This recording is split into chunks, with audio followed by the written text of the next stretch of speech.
I've got to let somebody go, and it's my chief of staff, Kimberly Cotton, and I'm actually not joking.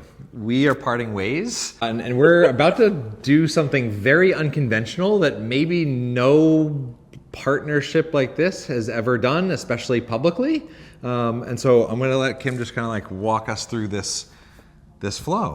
Absolutely. So first of all, I'm not going to call this our breakup video. But first, a story. I was at a conference once, and this guy who owned a bunch of pizza shops, we were talking, and he said he had a 0% churn rate of employees, 100% retention rate of employees at a pizza shop. I don't know if you know anything about food and beverage. That does not happen. And so my next question was like, hello, like how? And he said it's super easy. When we onboard people, we say, oh my gosh, thank you so much for coming to work for the pizza shop. We really need your help. And we recognize you're probably not going to work at this pizza shop forever. And so we want to know, what do you want? Where do you want to go? A couple years, 5 years down the road, where do you really want to go? And they really listen to people's dreams. And so if they want to go to night school, and night school's on Wednesday, they work to schedule them around Wednesday. And so Kim, you know when you work with somebody, they hear your stories like a billion times. Kim's probably heard that story 18 times. Mm-hmm. And now that time's come for Kim to leapfrog and find something awesome that's next.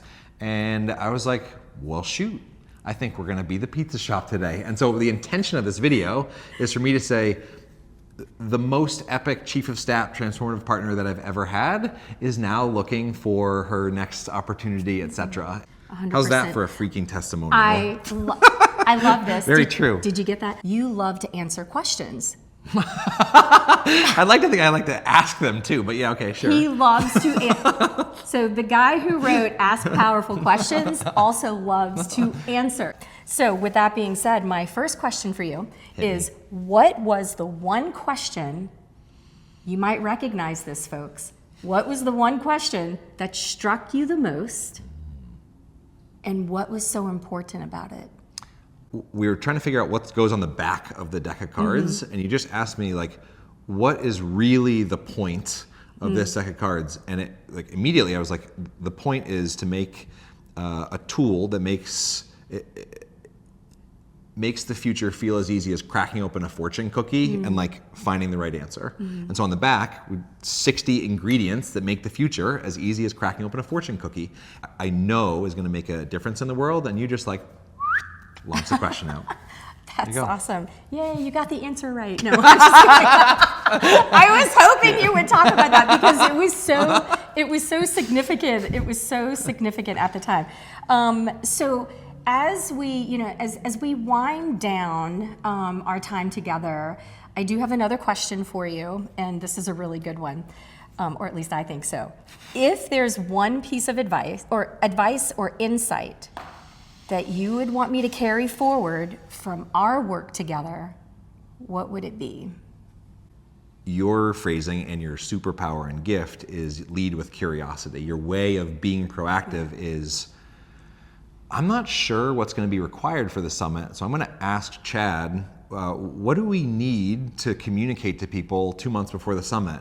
And then my brain's moving a mile a minute. I got 10 years of you asked me that, and it unleashes. Yeah. And so when somebody in my position, when you're leading with curiosity, with somebody like me who's holding a lot of architecture in their brain, when you lead with curiosity, that is the most proactive way of getting all the clarity that jumps straight into action and actually making a difference.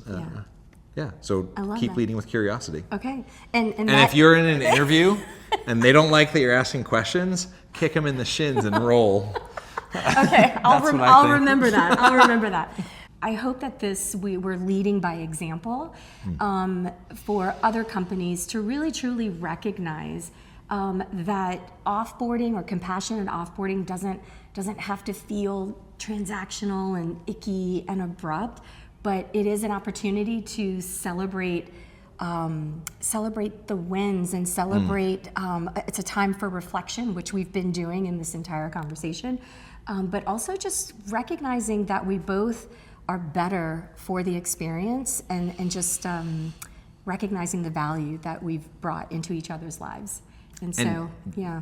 So you mean this is not the point where I call security and have you escorted out? And I think there's an element to that. I think that's okay. Just one other. Yeah. I know that we're bad at saying goodbye. Maybe both We're of us. so bad at saying goodbye. This is going to be a 4-hour video.